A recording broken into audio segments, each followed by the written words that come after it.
Cuando me dijo Rolo, nosotros nos gusta la pesca, y hay pasajes que a mí me encantan. Cuando fui a Israel, de todo el grupo, el único que entró a ver el bote que se encontró en el mar de Galilea fui yo.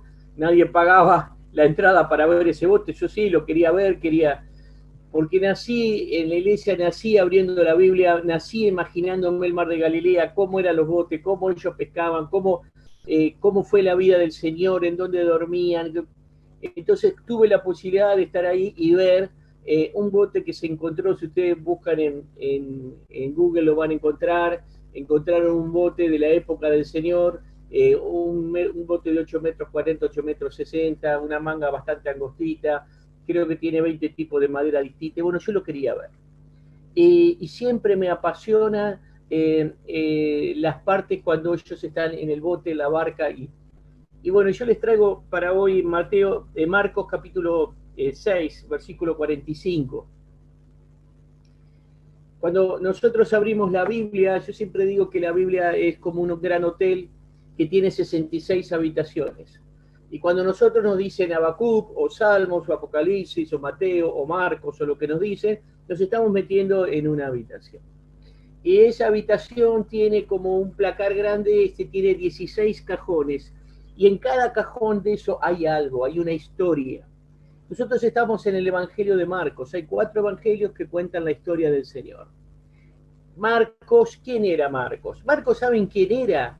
Era el hijo del dueño del aposento alto. Ahí donde el Señor con los discípulos se juntaba. Bueno, había un papá, había una mamá y había un nene. Ese nene se llamaba Marcos. Ese Marcos creció entre los discípulos, creció entre la iglesia, entre Jesús, Pedro, los demás discípulos. Y llega un momento que lo agarra Pedro, y después otro tiempo que lo tiene Pablo, cuando el Señor ya se fue, y él recaba información. Dicen que el Evangelio de Marcos en realidad es el Evangelio de Pedro contado o escrito por Marcos. Y Marcos lo escribe a los romanos. Los romanos eran gente de acción.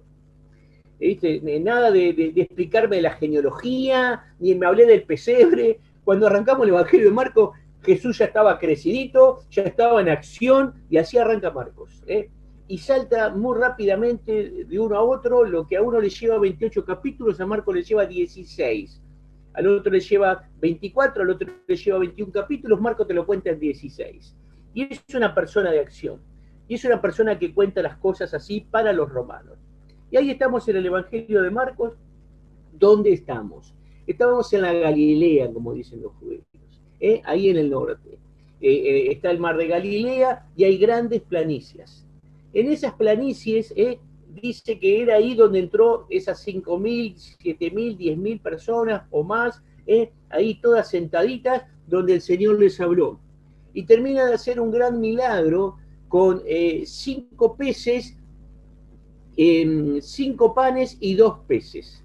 Aparentemente era pariente de Olivera, porque pescó solo 2 peces el papá para el nene darle de comer. Si hubiese sido hijo mío, seguro que llevaba 10 peces, pero parece que era de la familia de los Olivera, solamente 2 pescaditos le dio. Entonces, estaban ahí alimentando a los 5.000, pasó ese milagro tremendo, y ahora abrimos el telón y vemos la escena que nos toca a nosotros. Ya es la tardecita, ya pasó ese milagro, todos comieron, estaban contentos, y abrimos el telón y dice: enseguida hizo a sus discípulos entrar en la barca e ir delante de él a Betsaida, en la otra ribera, entre tanto que él despedía a la multitud. Y después que hubo despedido, se fue al monte a orar. Y al venir la noche, la barca estaba en medio del mar y él solo en la tierra. Y viéndole remar con gran fatiga, porque el viento les era contrario, cerca de la 4ª vigilia de la noche, vino a ellos andando sobre el mar y quería adelantárseles. Viéndole ellos andar sobre el mar, pensaron que era un fantasma y gritaron, porque todos los veían, y se turbaron. Pero enseguida habló con ellos y les dijo: tened ánimo, yo soy, no temáis. Y subió a ellos en la barca, y se calmó el viento. Y ellos se asombraron en gran manera y se maravillaban porque aún no habían entendido de los panes por cuanto estaba endurecido su corazón. Terminada la travesía, vinieron a tierra, a Genesaret, y arribaron a la orilla. Este es el relato. Esto es lo que pasó. Esto es lo que sucedió. Ahora, vamos a ver, corremos el telón y hay una escena. Por un lado está el Señor y por otro lado están los discípulos. Y el Señor les dice, bueno, suban a la barca, vayan delante. ¿Qué pasó? Seguramente ellos vienen hablando de cómo iba a ser el ministerio, de que iban a estar acá y después que iban a ir para Genesaret y que después iban a seguir para otro lado. Se termina el milagro, se termina el mensaje y los discípulos, bueno, vamos a seguir, ya nos vamos para Genesaret, se hace de noche, vamos. Y el Señor les dice, suban a la barca y vayan. La primera enseñanza que encuentro acá. Acá vemos cómo los discípulos ponen el carro delante del caballo. Salen a la obra, salen a Genesaret sin el Señor. El Señor se queda atrás. ¿Y qué pasa en tu vida y en mi vida cuando tomamos decisiones sin el Señor? Algunos, como a mí, me toca ser anciano responsable de una iglesia y a veces tomo decisiones de la iglesia sin consultar al Señor. A veces hacemos reuniones organizativas 3, 4, 5 horas. En vez de orar 5 horas y estar 5 minutos, hablamos 5 horas y oramos 5 minutos. Sin el Señor. A veces llevamos ministerios adelante, o la escuela dominical, o matrimonio, jóvenes o adolescentes, o una horita feliz, y organizamos y hablamos y charlamos y Zoom y teléfono y que esto, que aquello y lo otro, y no oramos. O no oramos el tiempo que tiene que estar. Queremos hacer la obra sin el Señor, dejamos al Señor en la tierra y nosotros nos embarcamos en la escuela dominical, en la horita feliz, en la iglesia o en lo que fuera. O en una situación personal de la familia. Decidimos ir de vacaciones, lo pusimos en oración. Oramos al Señor antes. ¿Para irte de vacaciones? Sí, para irme de vacaciones. Una vez leí un libro de matrimonio y dice que los hombres y las mujeres se preparan más para ir al supermercado que para casarse. Dice, para ir al supermercado hacemos una lista, leche, yerba, papá, no te olvides el papel higiénico porque el otro día te dije y no me trajiste, se está terminando, y entonces hacemos la lista para ir al supermercado. Pero cuando tenemos la persona adelante, no nos ponemos a ver si es lo que yo necesito o lo que no necesito, y me caso. Me preparo más para ir al supermercado que para casarme con una persona. Nos preparamos un montón si tuviéramos la iglesia de decorarla, que esto, que aquello y que lo otro, y no pasamos tiempo con el Señor, que es el que hace la obra, que es el que me habla, el que te habla, el que convence, el que va a traer a aquella persona, el que la va a rescatar y la va a salvar. No somos nosotros. Él es el dueño de la iglesia, Él es el que hace la obra, y Él es el que quiere hacer la obra en mi vida y en la tuya. ¿Cuántas veces ponemos el carro delante del caballo? ¿Cuántas decisiones en nuestra vida la tomamos sin el Señor? Como si fuésemos inconversos. Y entonces hizo sus discípulos entrar en la barca e ir delante. Delante tiene que ir el Señor siempre. No mi fuerza, mis ganas, mi ímpetu, le doy para adelante. El Señor tiene que ir adelante. Y ahora vamos a ver qué pasa cuando el Señor no va adelante. Cuando adelante va mi fuerza, mi conocimiento, mi esmero, mi empuje. Dice que enseguida hizo a sus discípulos entrar a la barca e ir delante a Betsaida, a la otra ribera. Entre tanto, ¿qué hacía el Señor? Mientras ellos estaban ocupados en la obra, muchas veces nosotros nos ocupamos de la obra, de las actividades de la iglesia, del horario, de las canciones. Él despedía a la multitud. El ejemplo de los discípulos de lo que no tengo que hacer, el ejemplo del Señor de lo que sí debo hacer, ocuparme de las personas. La obra de Cristo en esta tierra para mí y para vos es ocuparnos de las personas. De las personas. los ministerios, las actividades son una forma de dividirnos las personas. Si estoy en escuela dominical, porque yo estoy con los más chiquitos. Si estoy en matrimonio, yo estoy con los casados. Si estoy con jóvenes, yo estoy con los jóvenes. Pero no la actividad, sino las personas. Me tengo que ocupar de las personas. Ahí estaba el Señor saludando a toda la multitud. ¿Y qué estaba haciendo? Hola, doña María, ¿cómo le va?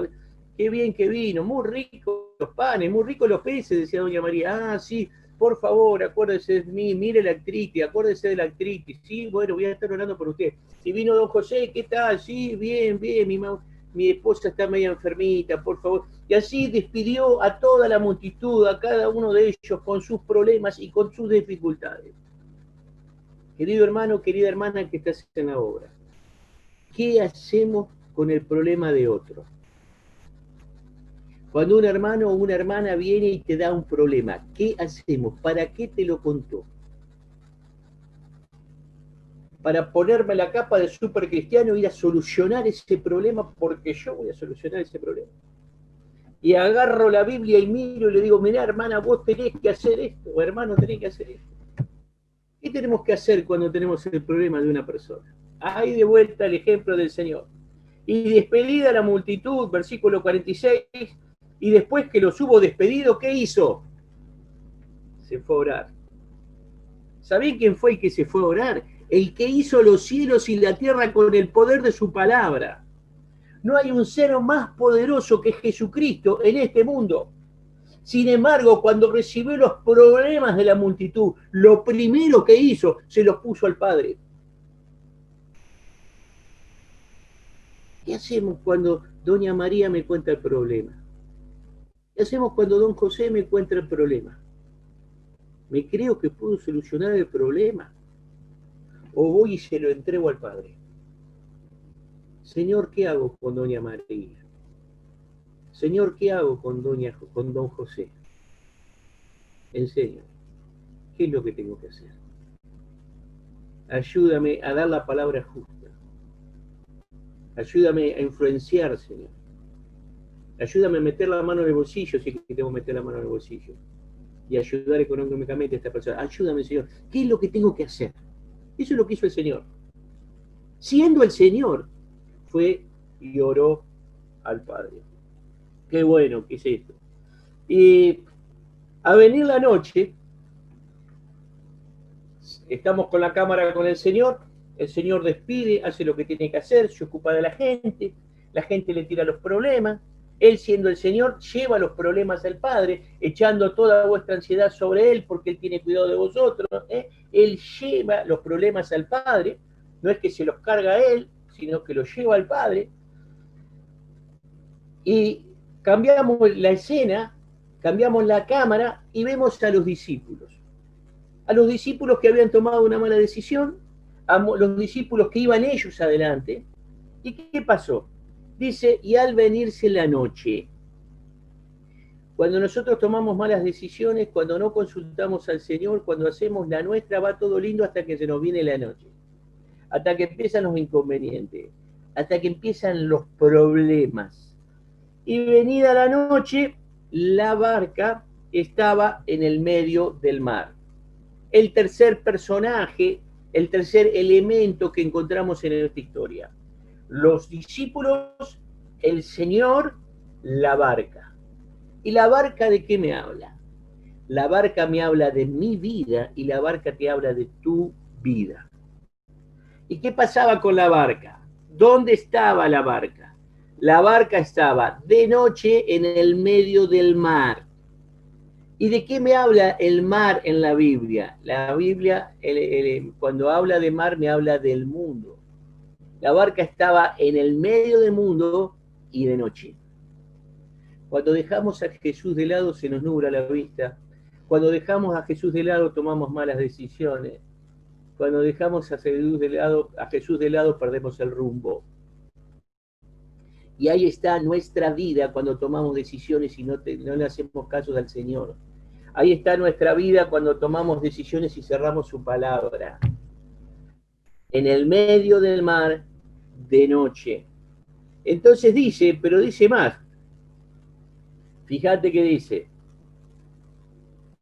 la barca en el mar y él solo en la tierra. Yo por un lado, vos por un lado, Jesús por otro, en la tierra. ¿Y qué hacían los discípulos?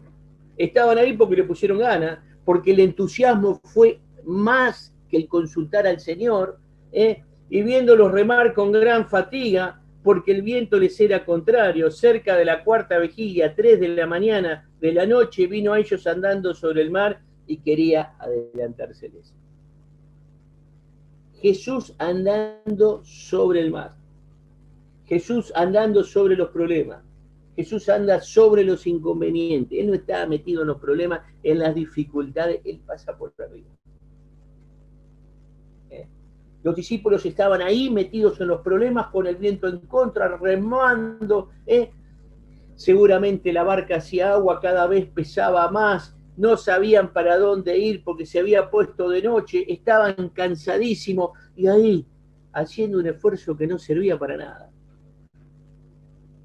Y quizás nos estamos esforzando, quizás estamos cansados, quizás terminamos este 2020, que se termine de una vez por todas, cansados, haciendo esfuerzos que no sirven para nada. Y dice, y viendo ellos andar sobre el mar, pensaron que era un fantasma y gritaron, porque todos le veían y se turbaron, pero enseguida habló con ellos y le dijo, tened ánimo, yo soy, no temáis. Solo cuando el Señor interviene, hay paz en mi vida. Solo cuando el Señor interviene, hay paz en tu vida. Si algún día te encontrás conmigo en la calle y me preguntás, ¿cómo anda Guillermo? Ando medio loco? Es porque el Señor no está interviniendo en mi vida. Es porque no le dejo a Él tomar las decisiones en mi vida. Estaban locos, estaban turbados, no sabían lo que veían, cansados. Si así terminaste el 2020, es porque el Señor tuvo poco que ver en tu vida. Y fíjate lo que dice el 51. Las 4 primeras palabritas. Y se subió a la barca, dice. ¿Tienen ahí el libro de Marcos, el Evangelio de Marcos? ¿Subió a la barca? Alguno que me conteste, a ver. ¿Qué dice? A ver, alguien que se saque el... A ellos. ¿Subió aquí? A ellos. ¿Por qué no dice subió a la barca? ¿Sabés qué? ¿Por qué no dice subió a la barca? Porque Jesús tiene que entrar en tu vida. Como tenía que entrar en la vida de los discípulos. De eso se trata. Todo este simbolismo se trata de eso. De que Jesús esté en tu vida, dentro tuyo. Muchas veces hablo con la gente y le digo, y me dice, sí, yo creo a mi modo, yo pienso, yo... Sí, está bien, pero ¿lo recibiste? ¿Dónde está Jesús? ¿Está acá en tu mente? ¿Está en tus pensamientos? ¿Está en tu forma de pensar? ¿Está en tu costumbre? ¿O está dentro tuyo? No, está dentro mío. ¿Es tu Salvador? Sí. ¿Es tu Señor? ¿Es el que maneja tu vida? ¿Es el que tiene el timón? Los discípulos necesitaban que Jesús entrara a ellos. Como quizás en esta noche alguno de nosotros está necesitando que Jesús entre a tu vida. Lo que venís escuchando de los discípulos, lo que te está pasando a vos. Te estás esforzando, pero se te vino la noche y tu barca no va para ningún lado. Y necesitas que Cristo entre a tu vida. Como necesitaron esos discípulos que entraran a la vida de ellos. Como un día yo necesité que Cristo entrara a mi vida. Y subió a ellos en la barca. ¿Y qué pasó? Se calmó el viento. ¿Cómo? ¿No había más problema? Sí, había problema, pero Jesús manejaba. Y cuando Jesús maneja, se terminan los inconvenientes. Porque Él sabe surfear los inconvenientes. Entonces dice que, y ellos asombrados en gran manera se maravillaban porque aún no habían entendido lo de los panes por cuanto estaban endurecidos sus corazones. Terminada la travesía, vinieron a tierra, Genezaret, y dice, arribaron a la orilla. ¿Qué dice? Llegaron a destino. ¿Te puedo hacer una preguntita?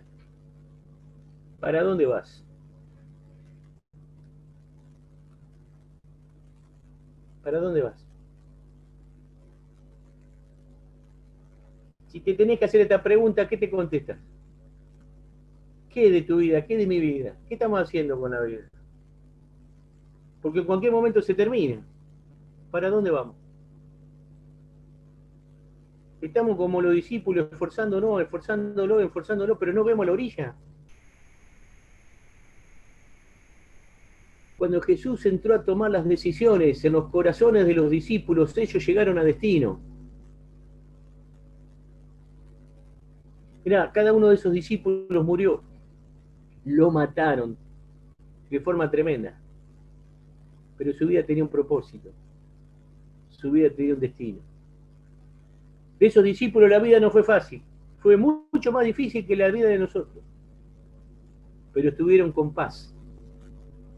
Porque el único que puede dar paz en medio de la tormenta es Jesucristo. Las tormentas no pasaron, vinieron más grandes y vinieron más fuertes. Pero ellos estaban tranquilos y estaban seguros. Porque ya no timoneaban ellos, ya no manejaban ellos. El que manejaba era el Señor. Yo te quiero dejar un pedacito del Salmo 18 para terminar. Unos versículos preciosos.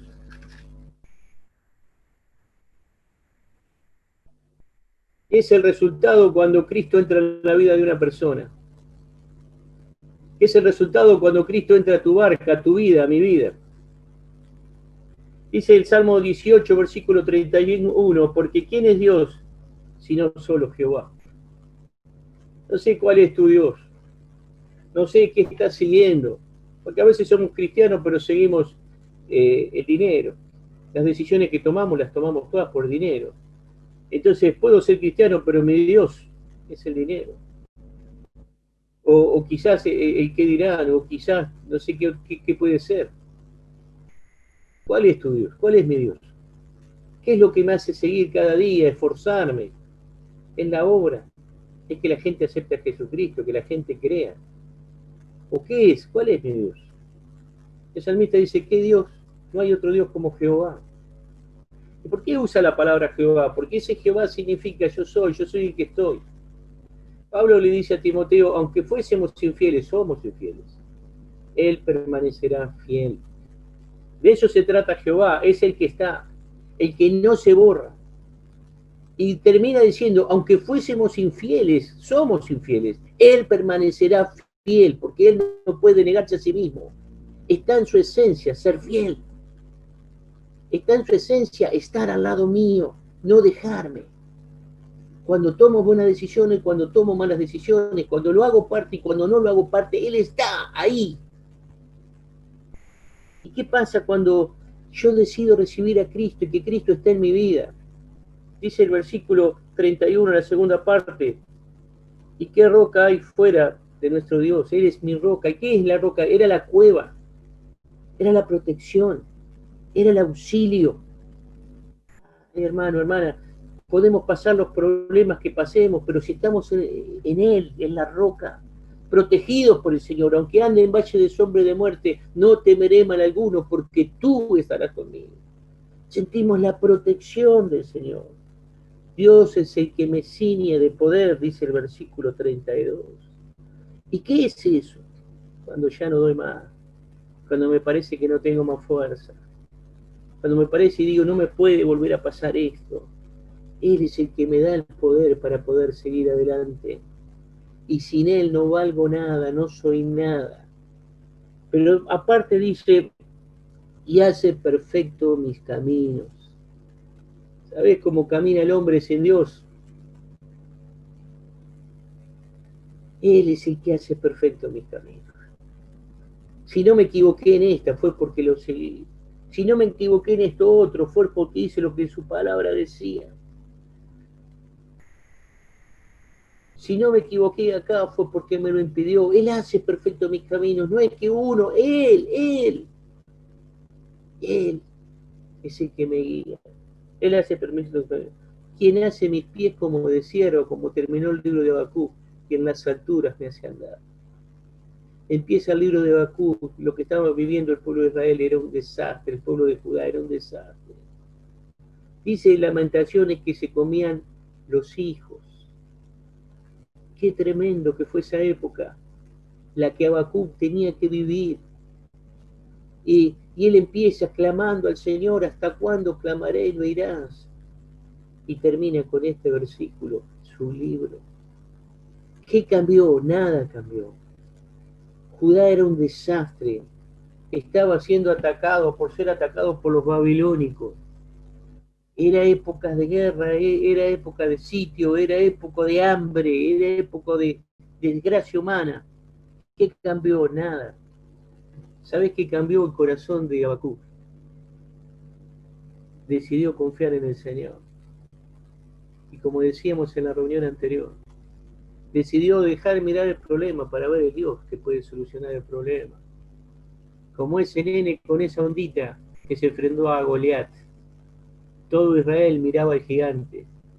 David miraba al Dios que iba a vencer al gigante. Hoy tienes una propuesta de seguir mirando tu vida, de seguir mirando los problemas o buscar en el Señor. Y Él hace mis pies como de sierva y en las alturas me hace andar. Quien adiestra mis manos para la batalla. El que escribe este salmo había vencido. Y cada vez que un creyente vence no es porque es bueno, porque es fuerte, porque es astuto, es porque el Señor lo permitió. Y me diste a sí mismo el escudo de tu salvación, el escudo de la fe del libro de Efesios. Cuando tenemos al Señor, tenemos el escudo con el cual podemos resistir las amenazas del maligno. Y termina diciendo, ensanchaste mis pasos debajo de ti y mis pies no han resbalado. El creyente que sigue al Señor si no cae, no es porque es increíble, sino que no cae porque el Señor no permite que caigamos. Es distinta la vida con Jesucristo que sin Jesucristo. Es muy diferente la vida con Jesucristo en la barca que con Jesucristo mirando la tierra. Pero es la decisión de cada uno de nosotros. Si no tenés a Cristo, que Él entre a vos, como entró a los discípulos, como entró a mí hace muchísimos años. Y alguno me dirá, pero viste las cosas que están pasando, ¿dónde está Dios? ¿Querés que te diga dónde está Dios? Dios está al lado tuyo, esperando que le dejes entrar. Ahí está Dios. Es muy diferente la vida con Cristo que sin Cristo. Y si hace tiempo, como yo, o hace poco, que decidiste recibir a Cristo, pero seguimos como los discípulos tomando decisiones sin Jesucristo. Y aprendamos de este pasaje, para que cada decisión que tomemos de ahora en más sea en Cristo. Bendiciones.